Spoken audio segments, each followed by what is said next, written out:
Hi అండి, నమస్తే. Welcome to PV foods. నేను మీ లక్ష్మి. ఈరోజు మన వీడియోలో కొబ్బరితో హల్వా అండి. దేవుడికి నైవేద్యంగా పెట్టాలనుకున్నా, లేదంటే ఇంట్లో స్వీట్ తినాలనిపించినా సింపుల్ ప్రాసెస్లో ఇలాగానే తయారు చేశారంటే చాలా ఈజీగా అయిపోతుంది. అంతే టేస్టీ కూడా. ఎన్నో హెల్త్ బెనిఫిట్స్ ఉన్న కొబ్బరితో మనమైతే ఇప్పుడు కొబ్బరి హల్వా ఎలా తయారు చేయాలో ఈ వీడియోలో చూసేద్దాం. ఇక ఆలస్యం చేయకుండా వీడియోలోకి వెళ్ళిపోదామా? ఇక్కడ నేను ముందుగా ఒక కొబ్బరికాయ అయితే తీసుకున్నానండి. పూర్తి కొబ్బరికాయని 2 ముక్కలుగా కట్ చేసుకొచ్చాను. ఇప్పుడు ఈ కొబ్బరిని చిన్న పీసెస్గా అయితే కట్ చేసుకొని వెనకమాలున్న బ్రౌన్ పార్ట్ని అయితే పూర్తిగా తొలగించేసేయాలి. ఎందుకంటే బ్రౌన్ పార్ట్ వల్లే దగ్గు వస్తుందండి. మీరు కావాలనుకుంటే వేసుకోవచ్చు కూడా. ఈ బ్రౌన్ పార్ట్ మొత్తం తొలగించేసి నేను 2 కప్పుల కొబ్బరి ముక్కలను అయితే మిక్సీ జార్లోకి యాడ్ చేసుకుంటున్నాను.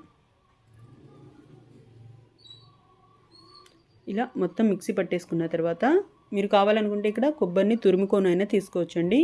నేను మిక్సీ అయితే పట్టేసుకుంటున్నాను. కొద్దిగా యాడ్ చేసుకొని మిక్సీ పట్టుకుంటే చాలా ఫాస్ట్గా అయితే అయిపోతుంది.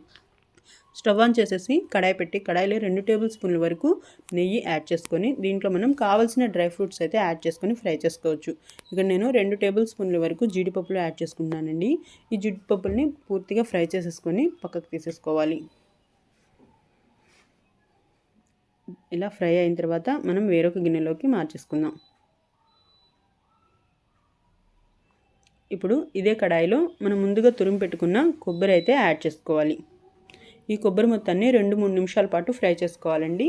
ఇలా ఫ్రై చేసుకుంటాం వల్లే మన కొబ్బరి హల్వా అనేది కావాలనుకుంటే ఒక 1 వీక్ 10 డేస్ వరకు అయినా నిల్వ ఉంటుంది.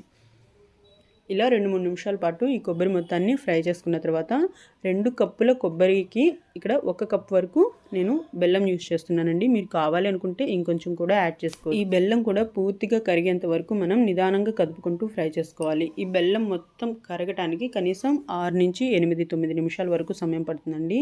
పూర్తిగా కరిగిన తర్వాత మనం 1 టేబుల్ స్పూన్ వరకు నెయ్యి యాడ్ చేసుకొని బాగా మిక్స్ చేసుకోవాలి. ఈ కొబ్బరిలో ఉన్న తడి కానీ బెల్లం వాటర్ కానీ మొత్తం దగ్గరికి అయిపోయేంత వరకు బాగా మిక్స్ చేసుకుంటూనే ఉండాలి. ఆపకూడదండి. ఆపితే అడుగున అంటేసి కాస్త కలర్ చేంజ్ అవుతుంది. అలాగే కాస్త మాడినట్టు స్మెల్ కూడా వస్తుంది. ఇలా పూర్తిగా దగ్గరికి అయ్యేంత వరకు బాగా మిక్స్ చేసుకున్న తర్వాత మనం ముందుగా ఫ్రై చేసి ఉంచుకున్న జీడిపప్పు పలుకులను కూడా యాడ్ చేసేసుకొని ఒక 2 నిమిషాలు పాటు కదుపుకున్న తర్వాత మనం స్టవ్ ఆఫ్ చేసేసుకుంటే చాలా టేస్టీగా ఉండే కొబ్బరి హల్వా అయితే రెడీ అయిపోతుంది. ఇంతే ఫ్రెండ్స్, చాలా సింపుల్ ప్రాసెస్ కదా. మీరు తప్పకుండా ట్రై చేయండి. కొబ్బరి చాలా హెల్దీ కూడా. మన వీడియో నచ్చితే లైక్ చేయండి, మన వాళ్ళతో షేర్ చేయండి, మన ఛానల్ని అయితే సబ్స్క్రైబ్ చేసుకోండి. మరో కొత్త వీడియోలో మళ్ళీ కలుసుకుందాం. Thanks for watching friends.